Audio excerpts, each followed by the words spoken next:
22절부터 27절까지 제가 보도록 하겠습니다. 그뿐 아니라 더 약하게 보이는 몸의 지체가 도리어 요긴하고 우리가 몸에 덜 귀히 여기는 그것들을 더욱 귀한 것들로 입혀주며 우리 아름답지 못한 지체는 더욱 아름다운 것을 얻느니라. 그런즉 우리 아름다운 지체는 그럴 필요가 없느니라. 오직 하나님이 몸을 고르게 하여 부족한 지체에게 귀중함을 더하사 몸 가운데서 분쟁이 없고 오직 여러 지체가 서로 같이 돌보게 하셨느니라. 만일 한 지체가 고통을 받으면 모든 지체가 함께 고통을 받고 한 지체가 영광을 얻으면 모든 지체가 함께 즐거워하느니라. 너희는 그리스도의 몸이여 지체의 각 부분이라. 아멘. 기도하겠습니다. 은혜가 많으신 아버지 감사합니다. 이 시간 가운데 함께 해주시고 또한 고통에 대하여 우리가 참으로 묵상함으로 또한 하나님께서 우리 가운데 주신 또 하나님의 뜻에 대하여 깊이 묵상하시는 시간이 될 수 있도록 도와주시옵소서. 어제 한 성령으로 말하고 듣는 시간을 이끌어 주시라며 모든 말씀 살아계신 우리 주 예수 그리스도 받들어 기도드렸습니다. 네, 오늘 우리 김영근 장관님께서 찬양을 처음 들어보니까 성량이 엄청 크시네요. 어떻게 지휘하시다 봤더니 성량으로 하니까. 네. 제가 예전에 전도한 그 형제가 있었는데, 근데 이제 같은 학교도 박사과정이었기 때문에 사실 뭐 보통 때는 진짜 말을 적게 해요. 소리도 되게 작게 하고. 근데 교회에 이제 다니기 시작하고 얼마 안 있어서 항상 그 학생 서 있는데 앞에는 이제 모임 있을 때 사람들이 없는 거예요. 그 앞에는. 그래서 이제 어느 때부터 이제 그거 알았죠. 걔만 쓰면은 사람이 없는 거예요. 저는 항상 이제 앞에서 잘 몰랐는데. 근데 어느 날 이제 제가 모르고 이제 걔 앞에 섰거든요. 제가 이제 그 학생 앞에 섰는데. 찬양을 하는데 정말 그 앞에 있는데 심장이 막 울리더라고요. 성량이 너무 커가지고. 심장이 정말 너무 커가지고, 근데 이제 그거를 이제 딴 사람들도 너무 이제 심장이 떨리니까 이제 그 앞에 앉는 거예요. 그래서 오늘 장관님 보면서 갑자기 옛날 또 우리 학생이 또 생각이 나가지고.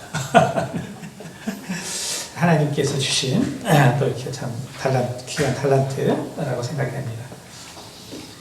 오늘 고통에 관해서 사실 이 고통이라는 것, 특별히 오늘 그 말씀을 택한 것은 이제 우리가 하고 있는 어떤 사역의 한 가지죠. 저희가 뭐 여러 가지 사역하지만 이제 그 중에 한 가지에 대해서 우리가 이제 어떻게 우리의 마음이 또 모아져야 할까, 이제 이런 부분을 나누기 위해서 이제 이 말씀을 오늘 좀 나누도록 하겠습니다. 이 고통이라는 말, 그 단어 자체는 사실은 이제 우리가 이것이 물리적인 그 아픔도 되고요, 또 정신적인 아픔도 됩니다. 사실 뭐 이것들이 이제 병행해서 있게 되는데, 어쨌든 재미있는 것은 이 고통이 이 한자적 의미와 그 다음에 이제 히브리어의 그 고통의 의미가 상당히 유사성이 있습니다. 참 그 한자에 반은 게 사실 히브리 말하고 되게 유사하거든요. 뜻들이. 이제 한자를 많이 아시는 분하고 또 히브리어를 아시는 분들 좀 보시면 알겠지만 상당한 유사성이 되게 많아요. 특히 옛날 오래부터 사용한 어떤 본질적인 의미들은 이제 그런 걸 보면은 정말 우리가 한 조상에서 나왔다라는 걸 많이 느끼는데, 어쨌든 우리가 이 고통은 사실 잠언 14장 10절에 어떤 말씀이냐면 마음의 고통은 자기가 알고 마음의 즐거움도 타인이 참여하지 못하느니라, 이런 말씀이 있습니다. 잠언 14장 10절에 보면. 그러니까 마음의 고통은 자기가 알고, 그렇죠? 그러니까 사실 우리가 알 수 있는 고통이라는 것은 우리가 경험해 본 데까지만 알 수 있다는 것이죠. 그렇죠? 그러니까 우리가 타인의 고통에 참여할 수 없는 거죠. 타인이 얼마나 고통스러운지 사실은 우리는 알 수가 없습니다.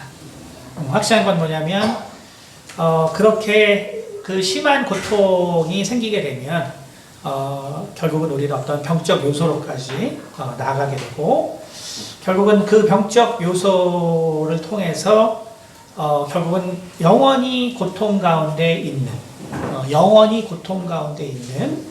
그러한 삶을 살게 된다는 것을 우리가 알 수 있습니다.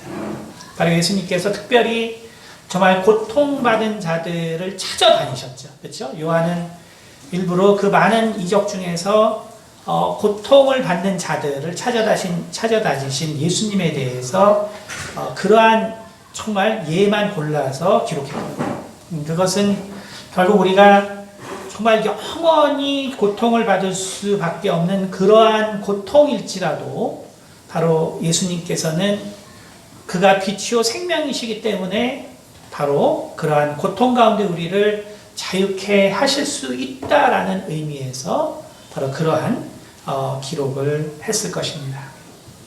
하지만 어쨌든 오늘 잠언서 말씀처럼 사실 우리는 남의 고통을 잘 알 수가 없어요.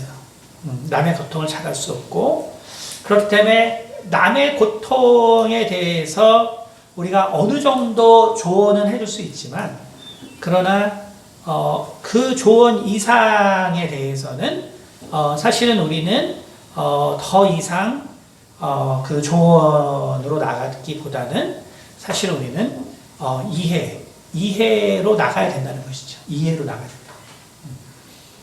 그러니까 우리가 세상에 보면 자기 개발서가 엄청 많아요. 자기 개발서.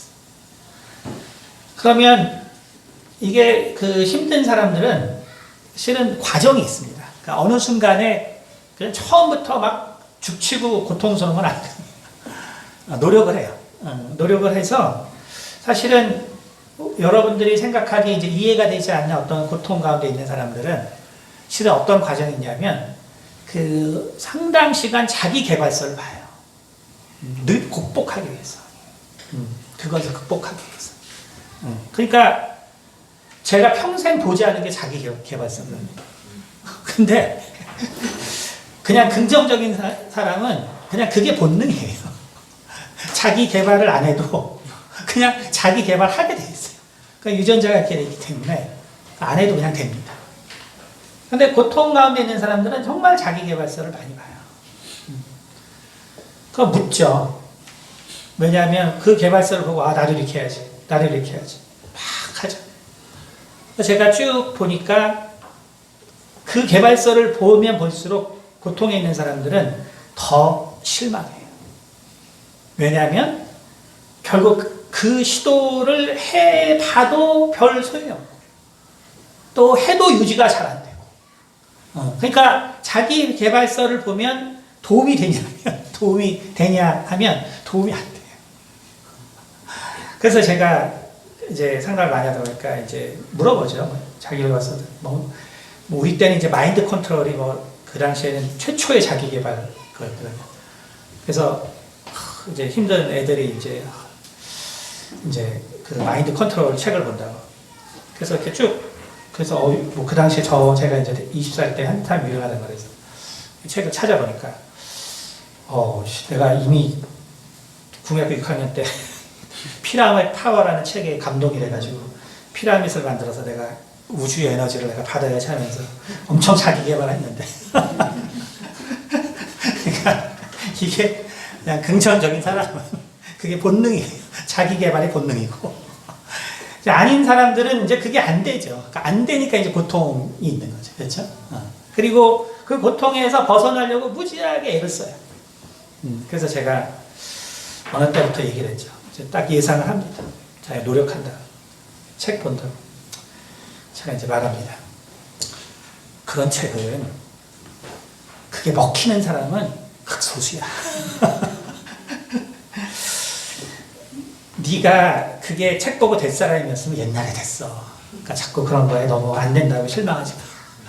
그러니까 우리는 뭘 모르냐 하면은 고통 가운데 있는 사람들이 얼마나 오랫동안 그 고통에서 벗어나려고 했는지를 알지 못해요.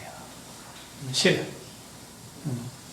그러니까 그 사람이 고통을 원해서 거기 있는 게 아니죠.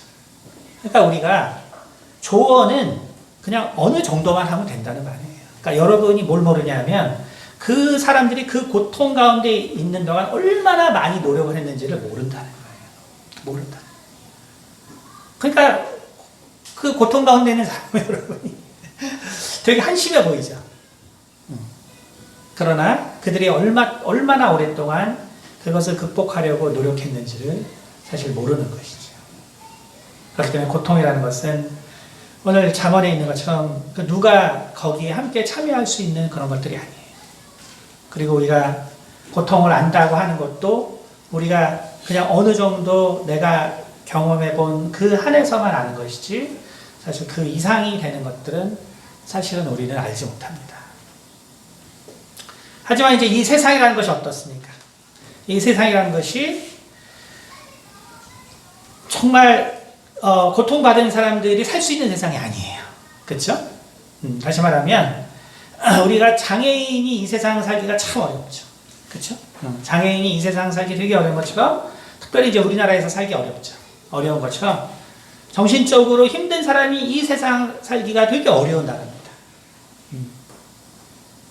그러니까 그래서 이게 우리가 뭐 신문을 보면은 뭐 세계 뭐 군사력으로는 무슨 5대 강국이고 무슨 뭐 경제력으로는 뭐 10대 강국이고 우리가 이제 G8에 들어가야 되고 백날 해봤자 우리가 미안한 얘기지만 준비가 안 됐어요. 우리 인간적인 정말 함께 사는 법, 정말 고통 가운데 있는 사람들과 함께 사는 법을 몰라요.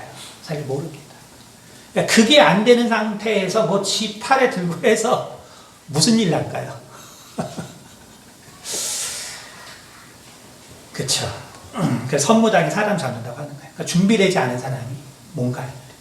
그러니까 우리가 과연 정말 그러한 마음과 자세를 우리가 충분히 갖고 있는 사람들인가?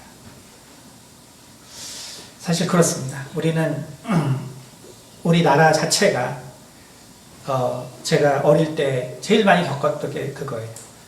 친구 집에 물론 많지는 않아요. 하지만 제가 이 중고등학교 있으면서 느낀 게 뭐냐면 친구 집에 갔을 때 가끔씩 정말 방에서 꽝꽝꽝 소리가 나요. 어느 문에서. 그러면 뭐지? 저 누가 무슨? 그럼 이제 그때 이제 친구가 얘기해요. 아 실은 뭐 형이 있는데, 혹은 뭐 누나가 있는데, 혹은 여동생이 있는데 정신이 좀 이상해. 그래서 그냥 저 방에 있어. 옛날에 어떻게 이게 부끄러운 거예요. 가둬놓은 거예요. 옛날에. 요즘은 이제 많이 좋아져서 그런 일 잘 없죠. 그렇죠? 하지만 바로 그것이 사실은 우리나라가 사실 겪고 있었던 그런 일들입니다. 겪고 있었던. 거기서 사실은 자유롭게 된 것이 사실 얼마 되지 않았어요. 아시겠지만 남북 간 경쟁을 했기 때문에 박정희 대통령 시대, 전두환 대통령 시대 88 올림픽 앞두고 뭐 장애인 뭐 이런 사람들 못 다니겠어요. 못 다니게. 그거 국격 떨어진다. 못 다니겠어요. 그렇죠? 그런 일이 있었던 나라죠. 그렇죠? 그러니까 우리가 고통 가운데 있는 사람을 우리가 무슨 수로 이해하겠어요? 그렇죠? 무슨 수로 이해하겠습니까? 그러니까 우리가 결국은 고통이라는 것은 그것은 정말 그 개인에게 있어서는 너무나 괴롭고 너무나 아픈 일이지만 그것을 공감할 수 있는 사람은 아주 적다라는 것이죠. 아주 적다라는 거예요. 그래서 우리가 이해가 되지 않게 그 고통 가운데 있는 사람들에 대해서 우리는 좀 시각을 바꿔야 된다는 거예요. 시각을 바꿔야 돼요. 그러니까 제일 여러분이 고통에 관해서 뭐 이 명언들을 검색해 보세요. 그럼 뭐냐면 고통 때문에 우리가 성공한다는 거예요. 대부분이 그렇습니다. 그냥 요약하는 거예요. 또 교회도 똑같잖아요. 교회도 고통이 있기 때문에 우리가 성장합니다. 고통이 있기 때문에 하나님. 그러니까 이게 결국은 대동소이한 거예요. 고통을 바라보는 시각은 그거는 정말 우리를 더 정말 강하게 만들고 아름답게 만들고 정말 역량 있게 능력 있게 만들고 근데 그거는요 다 그런 성향이 있는 사람한테만 적용되는 거예요. 그게 우리가 심리학적 편향 확증이라고 하는 거죠. 그런 성향이 아닌 사람들에게 아무리 그런 얘기를 해봤자 그건 안 되는 거예요. 오히려 그것이 그들에게 더 큰 실망감을 가져다 주는 것이죠. 더 큰 실망감. 더 큰 실망감. 그러니까 우리가 일반적으로 아는 그 고통에 대한 의미를 우리가 나누자고 오늘 하는 것이 아니라 우리가 일반적으로 우리가 경험하지 못하는 사람들의 고통. 그런 사람들에 대해서 우리가 어떻게 생각해야 될 것인가. 그러니까 그런 사람들에 대해서 우리가 지금 같은 시각을 가지고 있다면 답답해서 이제 죽죠. 그쵸? 어때요? 내가 그런 사람 바꾸려다가 내가 정신병 될 것 같아서 관계를 끊어야겠다. 이렇게 되죠. 그러니까 내 자세가 잘못됐다는 거죠. 우리는 다른 자세가 필요해요. 다른 자세. 왜냐하면 오늘 고린도서에 뭐라 그랬어요? 한 지체가 고통을 받아. 우리 온 지체가 고통을 받느니라라고 했거든요. 그렇죠? 한 지체가 고통을 받으면 우리 온 지체가 고통을 받는다. 어때요, 우리는? 그거 잘라버려야지. 뭘 수술해버려. 성경은 그렇게 얘기하고 있지 않다는 거예요. 그렇죠? 성경은 그렇게 얘기하고 있지 않고 누군가 고통을 받고 있으면 우리도 고통을 받는 것이다. 우리 모두가 고통을 받는 것이다. 라고 얘기하고 있다는 거예요. 그렇기 때문에 우리가 정말 고통을 받는 자들이 얼마만큼 노력을 해왔다는 것에 대해서 우리는 첫 번째로 이해를 해야 합니다. 그리고 고통을 받은 사람들에 대해서 성경이 시편에 쭉 얘기하고 있죠. 이스라엘 민족에 대해서 비유하면서 얘기하고 있어요. 뭐냐면 우리가 부르짖었을 때, 우리가 이 고통에서 부르짖었을 때, 주로 시편은 애굽에서 노예가 됐을 때 말해요. 수백 년간 노예로 있으면서 정말 부르짖었을 때. 근데 그것이 고통을 받고 있는 사람들은 그 인생 가운데서 일어나는 일이에요. 우리가 뭔가 정말 즐거운 것, 우리가 정말 희망적인 것, 우리가 정말 너무나 정말 행복한 것들을 가지고 우리는 생각하고 그걸 다루고 살아올 때 고통받는 사람들은 정말 이스라엘 민족에게 그 노예로서 수백 년간 그들의 고통을 부르짖은 것처럼 부르짖는다는 거예요. 부르짖는다. 그러니까 근데 우리는 그렇게 부르짖을 때 뭐예요? 야, 너 마음을 바꿔야 돼. 더 생각을 바꿔야 돼. 그게 자기계발서랑 똑같다니까요. 내가 이미 생각을 바꾸고 마음을 바꿀 수 있는 사람이에요. 옛날에 됐어요. 옛날에. 그게 안 되는 거죠. 그게 안 되는, 결국은 인류가 우리와 함께 있는 거예요. 그것이 안 되는 사람들. 그것이 안 되는 사람들. 근데 그거를 우리는 정신병자라고 딱 규정하죠. 그래서 우리랑 분리하잖아요. 근데 예수님은 그러지 않았다는 게 문제예요. 문제는 우리가 섬기는 주님이 그 시각으로 바라보지 않는다는 게 문제입니다. 예수님께서 거라사 광인을 네가 죄값을 받는다 그랬으면 우리가 문제가 안 돼요. 우리 인생에 문제가 안 돼요. 근데 그 거라사 광인을 찾아갔다는 게 문제예요. 그 광인을 찾아갔다는 게 문제예요. 도저히 우리가 용납할 수 없는 자들을 찾아가고 그가 아프면 나도 아프다라고 하신 주님의 말씀이 그게 문제인 거예요. 그러니까 우리 중에 누군가 아픈 사람이 있으면 그것이 우리의 아픔이라고 예수님이 말씀하시는 것이, 그것이 결국 우리의 어려운 점이라는 것이죠. 내 가족 중에 누군가 그럴 수도 있고 우리 친족 중에 누군가 그럴 수도 있는 거죠. 우리 성도들 중에 누가 그럴 수도 있는 거죠. 그렇죠?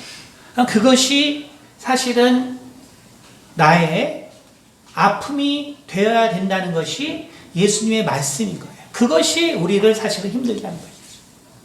그렇기 때문에 우리는 새로운 시각을 그렇다고 우리는 가져야 된다는 거예요. 우리가 성공하는 자들이 가지고 있는 그 시각을 거기에 우리가 항상 생각하면 안 되는 거예요. 그런 얘기가 있죠. 고통이 없으면 이야기도 없다. 고통이 없으면 우리의 멋진 히스토리가 없다.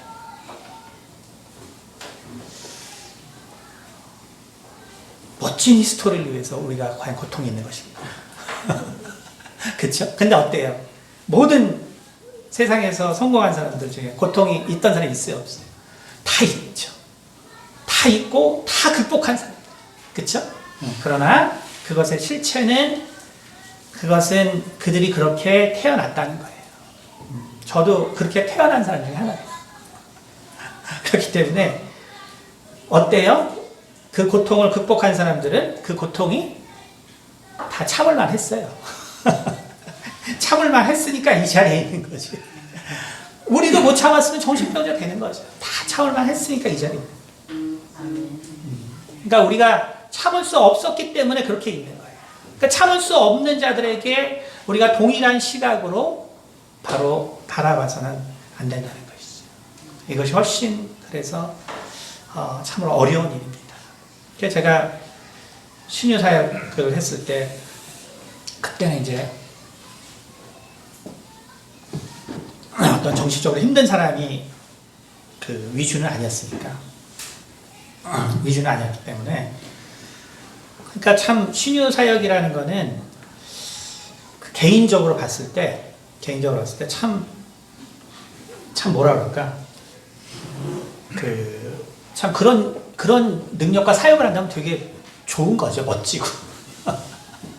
왜냐하면 정말 그 질병을 통해서 그 가정이 변하고 정말 그 인생이 변하고 그리고 그 사람이 혹 사회적으로 성공한 사람이면 평생 저에게 도움이 되죠. 그렇죠? 그러니까 지금도 저를 도와주는 분들 중에서는 그런 사회적인 그런 위치에 있는 사람이 많죠. 그래서 얼마나 멋져요. 그렇죠? 그런데 진짜 하나님이 꿈을 꾸지 말라 그랬더니 와, 정말 이게 정말 정신적으로 힘든 사람을 도와주려 하는 거구나 이제 정말 많이 느끼는 거예요. 내가 무슨 딴 꿈이 있었으면 그 사람들 다 내가 못한다고 다 했을 텐데 이래서 꿈을 꾸지 말라고 했구나. 내가 꿈이 없으니까 이제 그 분들하고 얘기를 해줘야지. 안 그러면 내가 할 게 없으니까. 그러니까 제가 참 그러면서 솔직히 저는 하나님께 감사해요. 왜냐하면 제가 신유 사역을 통해서 제가 항상 말씀드리지만 도대체 왜 하나님이 어떤 사람을 어차피 3개월 있다 죽을 건데 혹은 7개월 있다 죽을 혹은 1년 있다 죽을 건데 혹은 정말 어차피 예전에 또 저희가 한참 기도했던 분은 암이었는데 믿음으로 아이를 낳고 그리고 정말 그 아이를 키워서 그래서 정말 정말 그 병원에서 정말 저희도 어떻게 기도하고 또 돕고 또 그 과정을 통해서 정말 그 둘째 딸이 3살 때까지 참 성장한 거를 봤는데 근데 그러고 이제 암이 재발해서 죽었단 말이에요.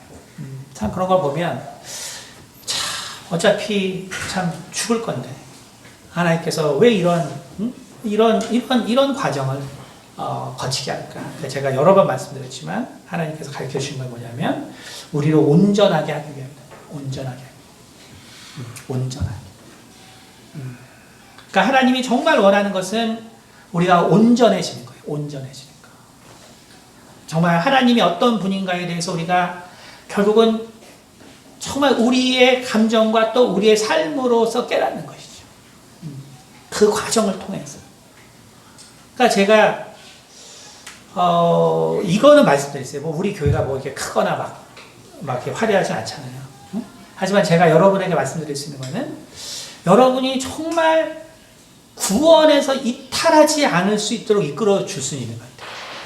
왜냐하면 정말 이러한 정신적으로 힘든 분들을 도우면서 너무너무 저도 이 최근 몇 년간 더 성장한 것 같아요. 인간에 대한 편협한 시각을 엄청 탈피하고 정말 초긍정주의 우리 집사람이 당신 초긍정이 되게 위험해요. 아시겠죠? 제가 그나마 예수님 믿어서 덜 위험하지만 이 초긍정인 사람이 사실 사람들 병들게 하거든요. 세상에서.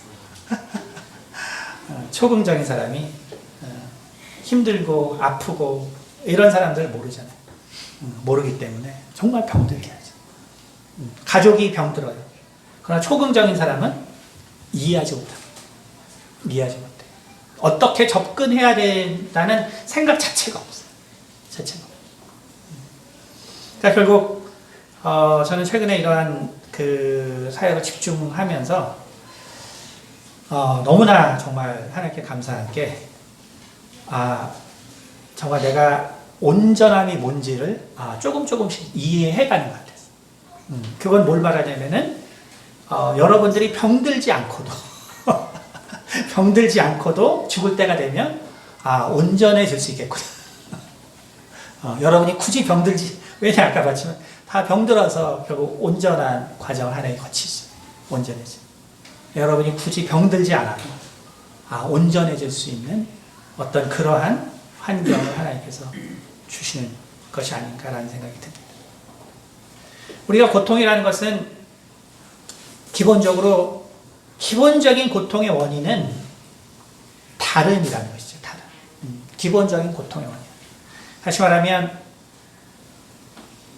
고통이라는 것은 이미 욥기에서 나온 것처럼 그것은 그냥 불에 나르는 티끌과 같기 때문에 불이 타면은 그 재가 나르는 것처럼 인간은 그냥 태어났기 때문에 고통이 생기는 거예요. 그냥 그 자체로.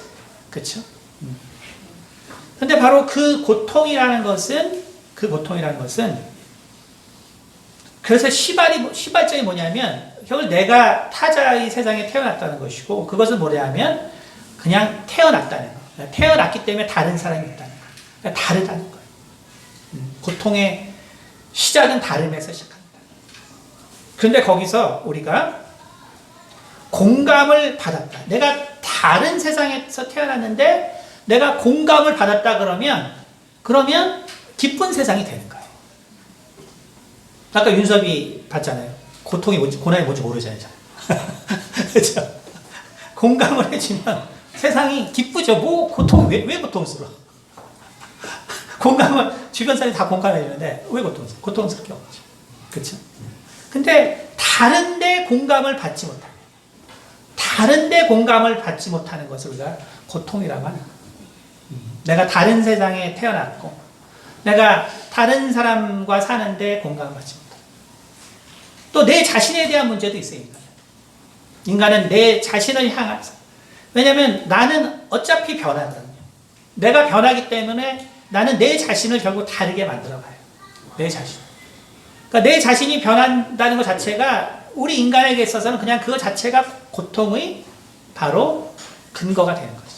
그렇죠? 그러니까 뭐 초긍정적인 사람, 저처럼 여기 우리 교회에는 성공한 사람 많아서 초긍정적인 사람들 많은데 뭐 그런 사람들은 뭐 외모도 모두 별 신경 안 쓰지. 그렇죠? 그냥 자기 잘나만 사는 거예요. 그러니까 뭐가 변해도 뭐 저보고 이제 점 자꾸 빼래. 귀찮아. 점 왜 빼지? 자꾸 빼래. 남이야 어떻게 보든 말든 초긍정적인 사람은 상관없거든. 하지만 이제 긍정적이지 못한 사람, 또 나의 변화에 대해 민감하지 못한 사람은 그것도 빼야 되는 거죠. 또 모두 해야 돼. 그 사람들에게는 그런 열심이 있어요. 그 고통이 있는 거예요. 근데 긍정적인 사람은, 저 같은 사람이 세상에 있으면 다 원시시대. 필요한 게 없거든. 문화의 발전도 없어. 그거 필요한 게 없거든. 그러니까 결국은 그런 고통이라는 것은 사실 그것을 겪는 사람은 그 모든 것들에 대한 그러한 과정들이 있다는 거예요. 나는 그렇게밖에 할 수 없는 그런 것들이 있는 거죠. 그러니까 다름이 있는데, 내 자신에게서 발생하는 다름이 있는데, 내가 그것과 바뀌어갔을 때, 거기서 바뀌어졌을 때. 제가 요즘 은퇴하시는, 저도 이제 나이가 많이 드니까, 이제 은퇴하시는 분들 많이 상담한단 말이에요. 은퇴하시는 분들 통해서 느끼는 게 거죠.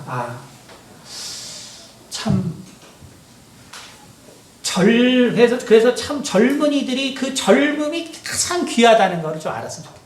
제일 그 젊은이들이 얘기했으면 정말 그 젊음의 시대를 누릴 수 있는 거예요. 어떤 것도 못 바꿔요. 천하 억만금을 줘도 우리가 젊음을 살 수는 없습니다. 그러니까 젊음이라는 것이 얼마나 귀한가, 그렇죠? 그러니까 나이 드신 분들은 결국은 은퇴라는 시점 통해서 결국은 이제 자신이 능력이 없는 자가 됐다는 것, 달라지는 것을, 그 달라지는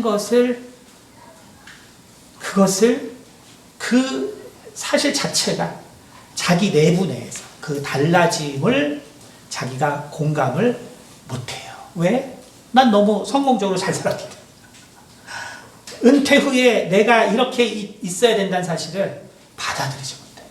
그렇죠? 그러니까 다름을 나 스스로도 받아들이지 못해요. 그러니까 내 안에서 발생하는 다름의 문제를 내 스스로도 공감을 못해요. 고통이 생기는 거예요.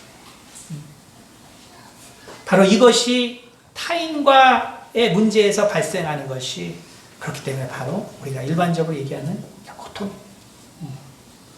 나는 이 세상이 다른 것이 너무 힘든데 내가 그것을 공감받지 못하는 거예요.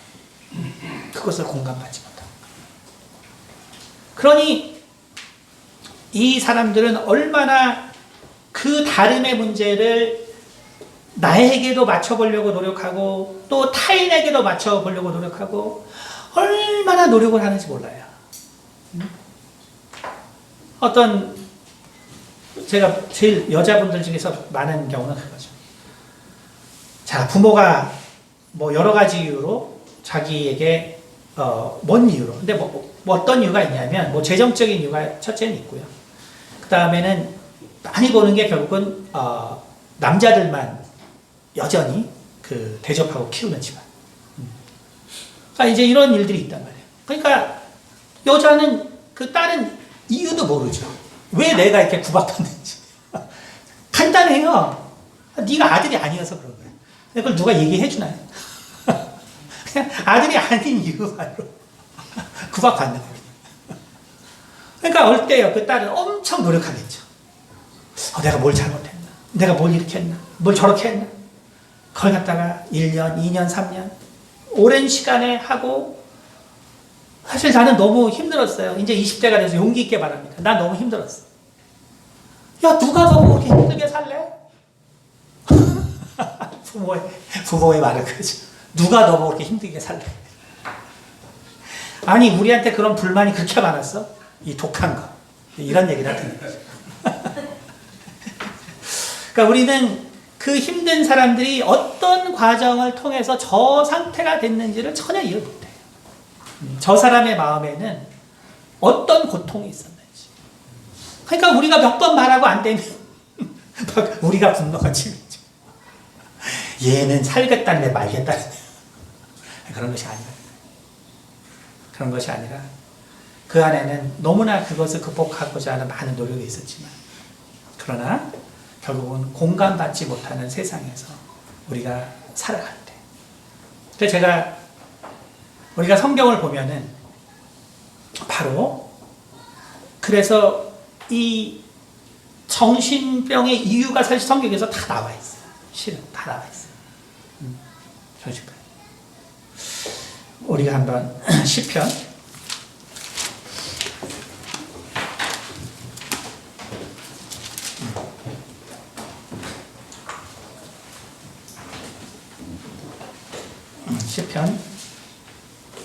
116편, 117편,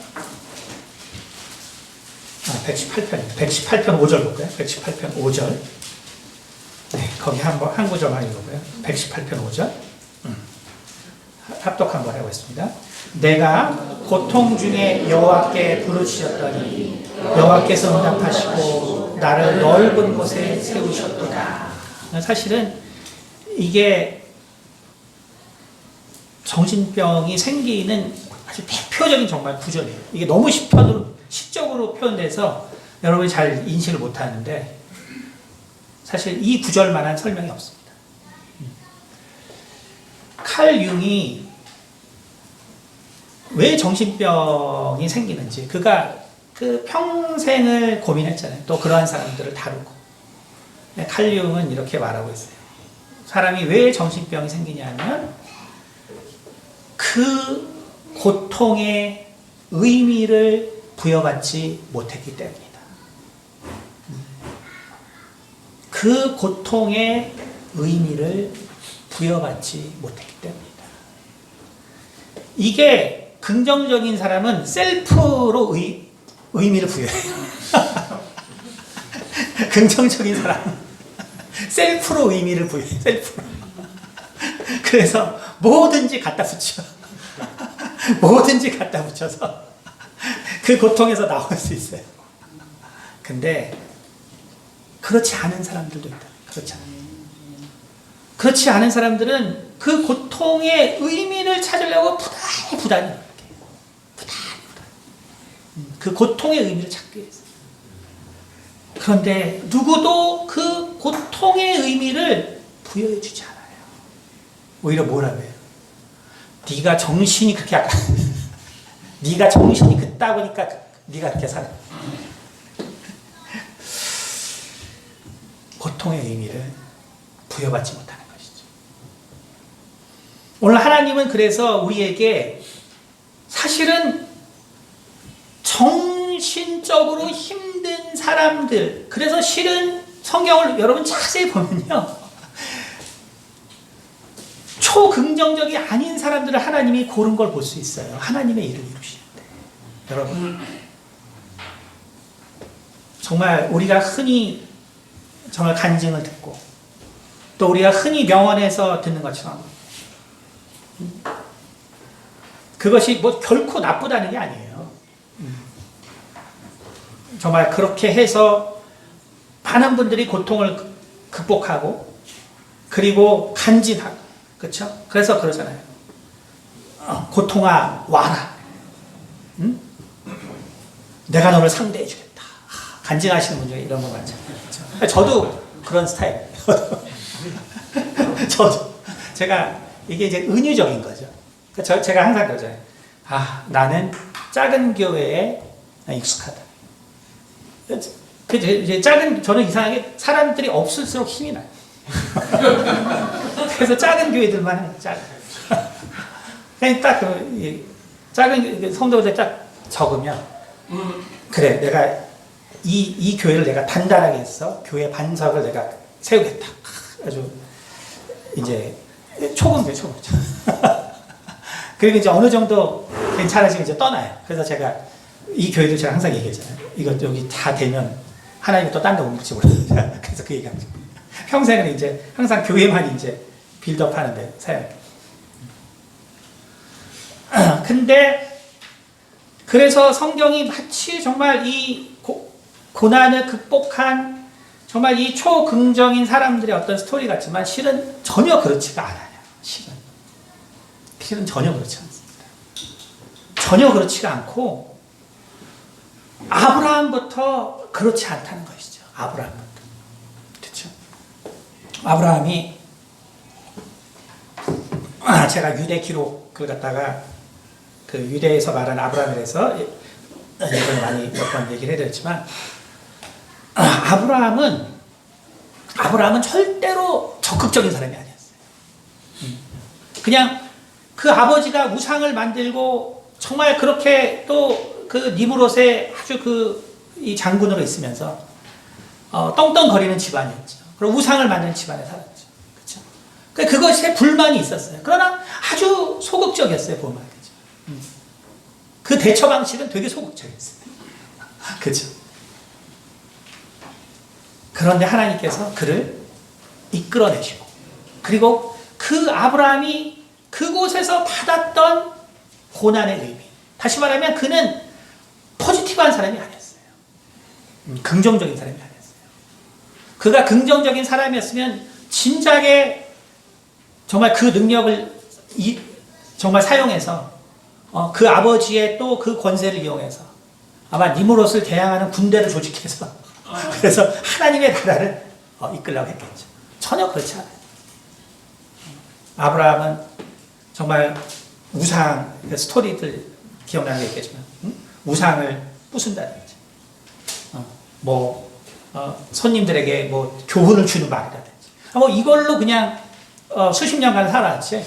뭐 거기를 떠날 그런 생각하지 못했어요. 그러니까 아브라함은 그 고통을 자신이 그러나 하나님을 아는데, 그리고 하나님이 자신의 생명을 어릴 때부터 지켜주셨는데 이 우상을 섬기는 데서 내가 어떻게 벗어나야 될까? 너무나 많은 갈등과 고민이 있었던 건 맞단 말이에요.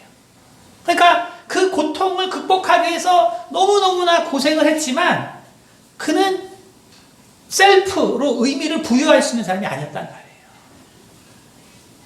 그러니까 그가 정말로 힘들고 초췌해지고 정말 그 모든 것들이 포기되는 그 나이에 아브라함에게 오셔서 너의 이름을 이제는 아브라함이 아니라 아브라함이라고 하겠다.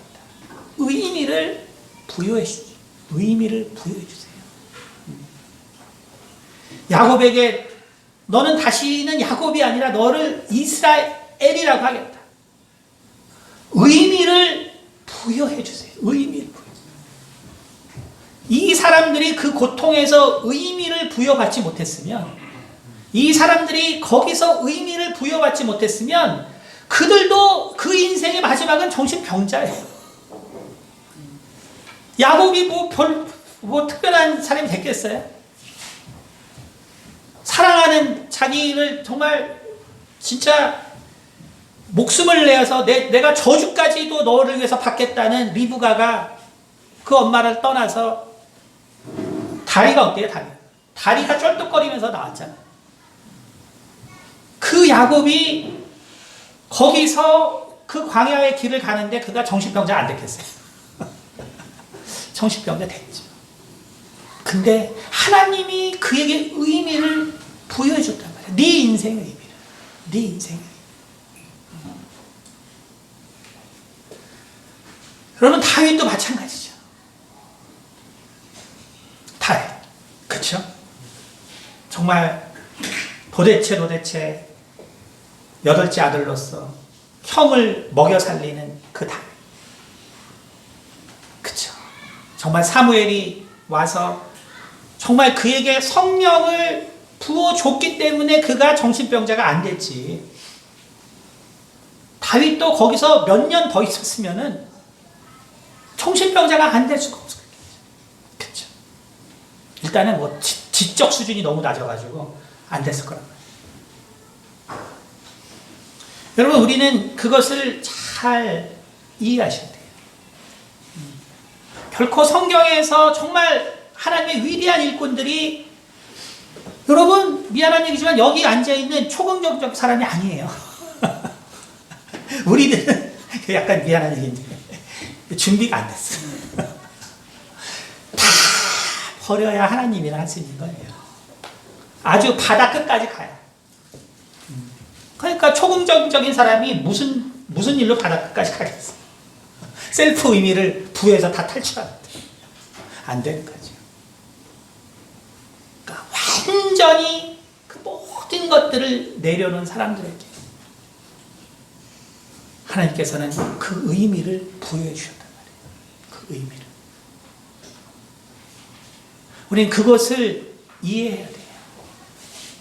그러니까 내 주변에 고통받는 사람들을 답답하게 여기면 안 돼요. 아, 정말 하나님이 이 사람에게, 우리는 지금 모르지만 너무너무나 아름다운 어떤 계획이 있는가 보다.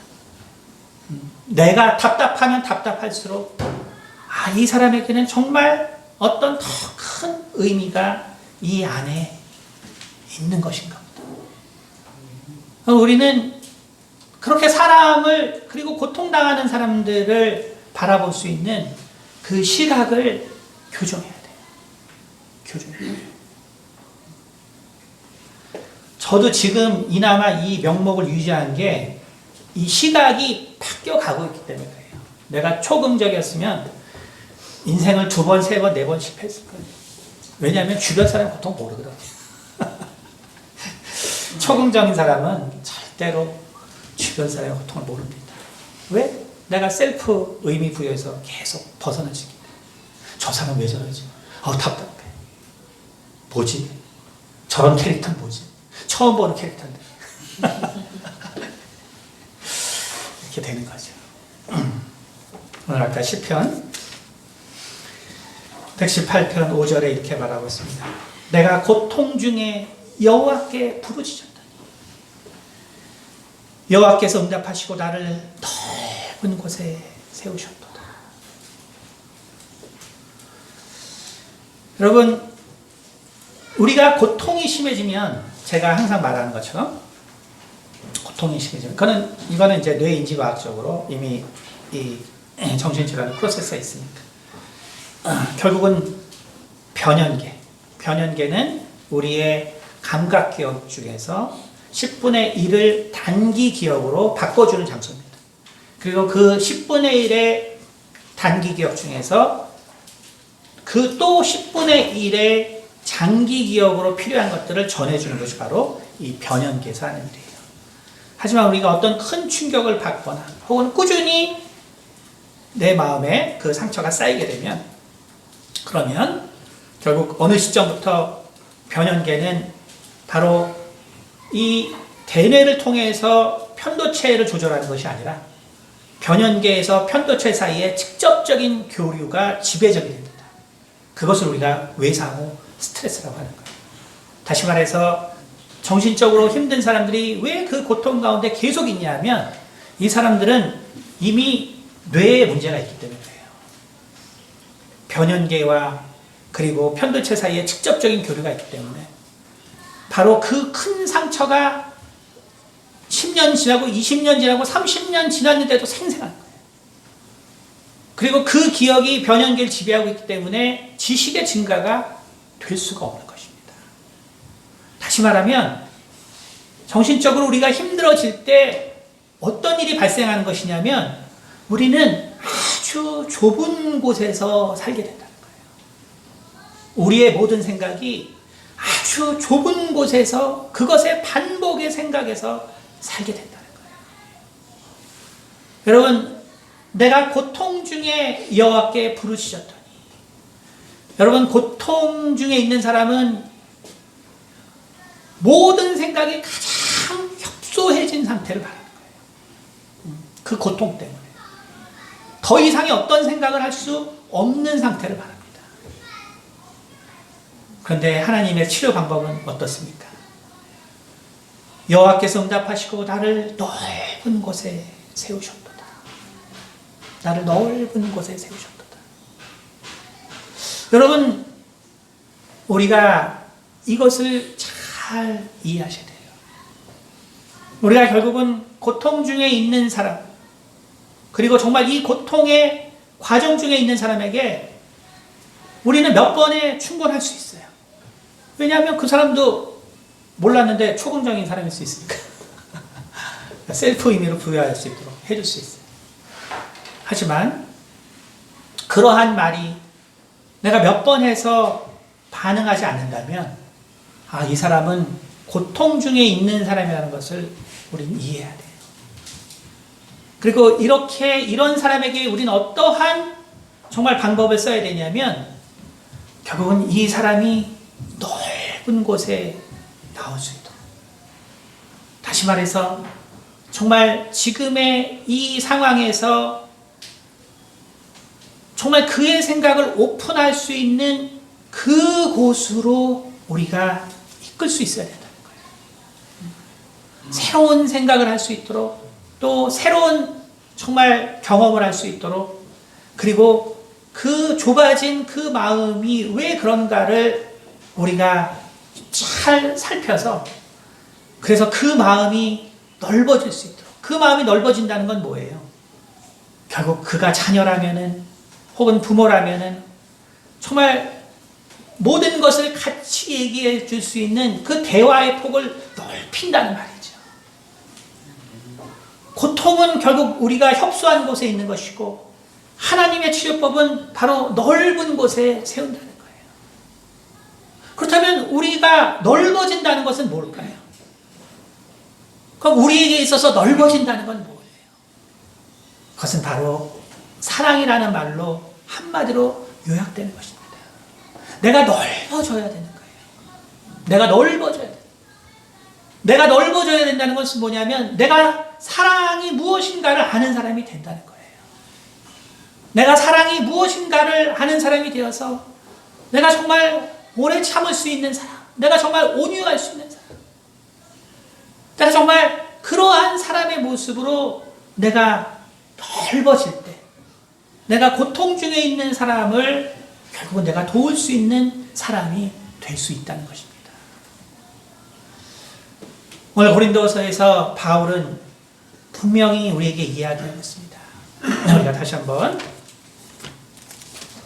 고린도서 12장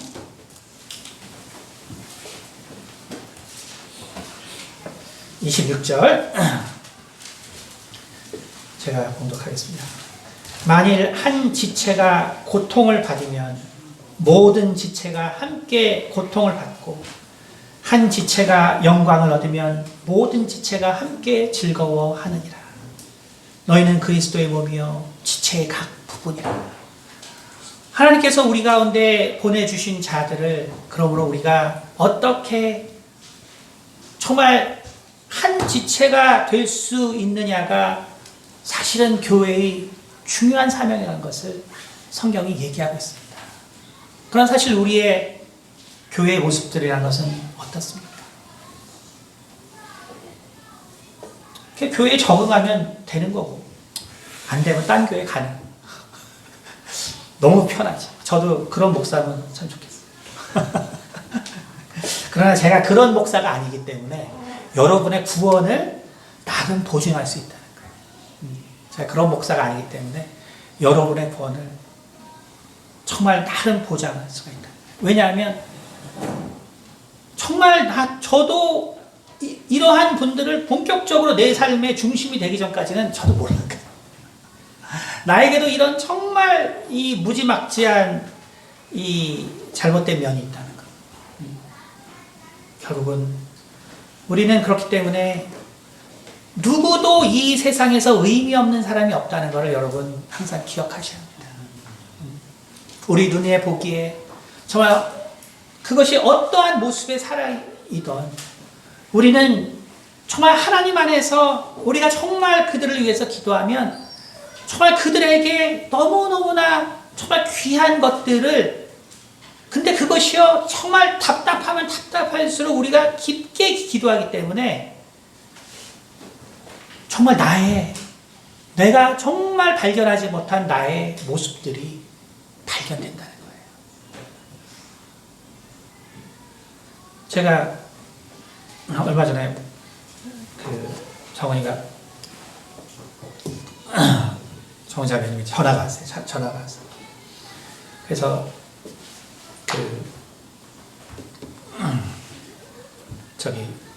수련회를 이제 교회를 방문하는 이제 수련회를 같이 따라갔어. 어느 한 교회에 갔는데 정원이 아시겠지만 지금 엄청 힘들잖아요. 힘드니까 거기 이제 어느 작은 교회인데 그 사모님하고 얘기를 했는데 뭐 정은이가 힘드니까 뭐 앉자마자 힘든 얘기를 막 했겠죠. 그러니까 그 사모님이 그 정은이 이야기를 막 들으면서 갑자기 막 통곡을 하시면서 우셨다는 거예요. 왜 그런가 했더니 자기가 우울증이 걸려가지고 너무나 이제 힘든 거예요. 자기가 지금 우울증이 심하게 그냥 5년이 넘은 사모님이에요. 근데 이제 정은이의 어떤 그 푸념 속에서 자기가 하나님을 열심히 섬겼는데 근데 이런 일이 생겨서 지금은 자기가 너무나 힘들고 어떻게 살 소망도 없다. 근데 그런 간증이 이 사모님에게는 너무나 위로가 돼가지고 이 사모님이 자기 자신을 바라보면서 정은이에서 엄청 기도해 줬다. 근데 정은이의 말이 뭐였냐면 근데 저는 하나도 은혜가 안 됐어요. 그게 정신적으로 힘든 거예요. 그게 맞는 거고.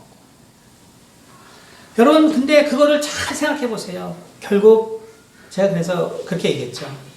정은아, 사람은 아름다울 때만 하나님이 쓰시는 게 아니야.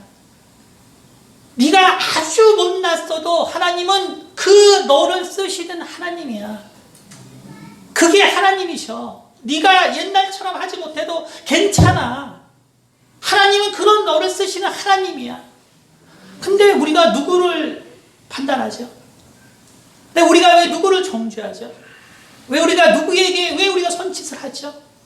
왜 내가 답답하다고 우리가 그러한 우리의 마음과 태도를 우리가 왜 갖지 못합니까? 여러분, 정말 한 지체가 고통을 받으면 우리도 고통을 받는다는 사실을 내가 못 느낀다면 나에게 문제가 있다는 걸 아셔야 하는 것입니다. 근데 저도 그런 사람이 없어요. 저도 그런 사람이 없기 때문에 그러나 우리가 깨달아 가야 되는 것이죠. 우리는 깨달아 가야 하는 것입니다. 왜냐하면 하나님은 온전하시기 때문에 그런 거예요. 하나님은 온전하시기 때문에 죽을 사람을 살리는 거예요. 그러나 그에게 죽지 않음을 죽기 위해서 살리는 것이 아니라 온전함을 바로 깨닫게 하기 위해서 그 사람을 살린다는 것입니다. 그러므로 우리가 고통에 대해서 다시 한번 새로운 시각을 가지고 고통을 극복한 분들을 잘못됐다고 얘기하는 것이 절대로 아니에요. 우리가 사실은 잘못된 시각으로 바로 믿음의 사람들을 바라보고 있다는 거예요. 실은 그들은 정말 고통 가운데 사실은 우리가 답답하다고 생각할 수밖에 없는 사실은 그런 사람들을 하나님께서 오직 성령의 권능으로 변화받아서 정말 우리의 믿음에 정말 본보기로 세웠다는 사실을 잘 기억해야 합니다. 그러므로 우리가 정말 하나님의 그 마음, 정말 주님의 마음, 정말 우리 가운데 그 사랑의 마음이 충만함으로 우리 가운데 있는 지체의 고통을 우리가 깊이 생각해 볼 수 있는 우리 모두가 되기를 예수 이름으로 축원드립니다. 기도하겠습니다. 은혜가 많으신 아버지, 우리 모두에게는 참으로 크고 작은 아픔들이 있습니다. 정말 이 크고 작은 아픔을 하지만 우리 대부분의 사람들은 정말 극복할 수 있는 그러한 용기를 주시고 또 그러한 마음을 주심에 진심으로 감사를 드립니다. 하지만 정말 그렇지 못한 자들에게 문제가 있는 것이 아니라는 것을 깨닫게 도와주시고 오히려 정말 그들을 돕는 가운데 우리가 놓치고 있고 또 우리가 교만하거나 혹은 아버지여 정말 우리가 구원받지 못할 성품들이 있었다는 것을 아버지여 깊이 깨달을 수 있는 지혜를 우리에게 허락하여 주시옵소서. 감사드리며 살아계신 우리 주 예수 그리스도 받들어 기도드렸습니다.